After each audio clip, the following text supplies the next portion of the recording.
सारे जुगनू अपने कांच के जार में भर के अपने घर लेकर जाना चाहते थे, मगर तभी इनको जंगली जानवर दिखता है जिससे डर कर ये भागना शुरू कर देते हैं। मगर चक्रपाणी गिर जाता है और उसके कांच के जार टूटकर सीधे आईब्रोज के पास कट कर देते हैं। इससे इन दोनों को समझ आ जाता है कि वजह चाहे अलग अलग हो, लेकिन चोट हमें एक ही जगह लगी। फिर चक्रपाणी बताता है कि मुझे बारिश बहुत पसंद है।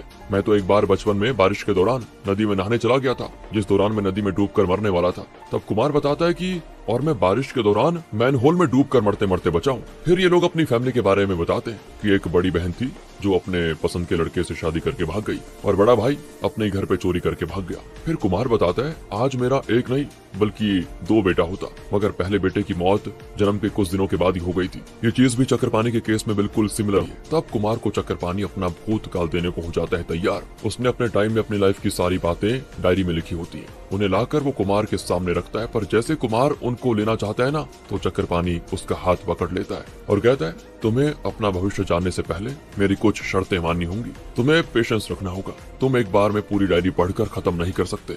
मैं तुम्हें एक दिन में सिर्फ एक ही पेज डायरी पढ़ने की अनुमति दूंगा, यानी तुम रात में अगले दिन की बातें जानने के लिए सिर्फ एक ही पेज पढ़ सकते हो। सारी बातें अगर तुम्हें एक ही बार पता चल जाए तो तुम्हारी लाइफ बोरिंग हो जाएगी, तुम्हें जिंदगी का मजा आना बंद हो जाएगा। इसीलिए तुम्हें धीरे धीरे भविष्य के बारे में जानना होगा। मेरी एक और बात सुन लो, तुम भले ही अपना फ्यूचर जान लोगे, पर तुम उसे बदल नहीं पाओगे। जो होना है वो होकर रहेगा। और याद रहे, मुझसे होशियारी करने की सोचना भी मत, क्योंकि मुझे कुछ ऐसे वरदान प्राप्त है जिससे मैं तुम्हारा बुरा भी कर सकता हूँ। क्योंकि तुमने अब तक ये तो रियलाइज कर ही लिया होगा कि जब तुम्हें विस्की पीने का मन हुआ तो बिना मांगे मैंने तुम्हें दे दिया। मैंने तुम्हें सोने को कहा और तुम ना चाहते हुए भी सो गए। अगली सुबह जागकर तुमने मुझे पूरे घर में ढूंढा जबकि मैं तुम्हारी आंखों के सामने था। इसीलिए मुझसे चीटिंग करना तुम्हारी सबसे बड़ी गलती होगी। साथ ही इन डायरी के बारे में तुम किसी और को कुछ नहीं बता सकते। अच्छा, तो अब तुम यहाँ से जाओ, क्योंकि आज तुम्हारी ट्रेन छूटने वाली है। देखता हूँ तुम अपना भविष्य बदल पाते हो या नहीं। ये सुनते ही कुमार जल्दी से निकल जाता है। वो अपना भविष्य बदलने के लिए शेयरिंग पे ऑटो ना लेकर ऑटो रिजर्व कर लेता है स्टेशन जाने के लिए। मगर बीच रास्ते में ऑटो खराब हो जाता है, तो कुमार दूसरा ऑटो लेने की कोशिश करता है, मगर वहाँ दूसरा ऑटो तो था ही नहीं।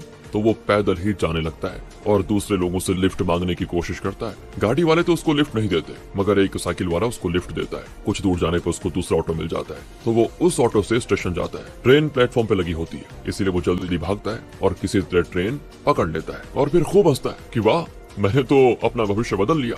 लेकिन तभी उसकी नजर जाती है अपने बैग पे, जो कि फट चुका है, और उसकी डायरी प्लेटफॉर्म्स पे गिरी हुई होती है। वो उनको लिए बिना तो जा नहीं सकता था, इसीलिए वो जल्दी से उतरकर सारी डायरी फिर से बैग में भरता है और ट्रेन पे चढ़ने की कोशिश भी करता है, मगर नहीं चढ़ पाता। तो इस तरह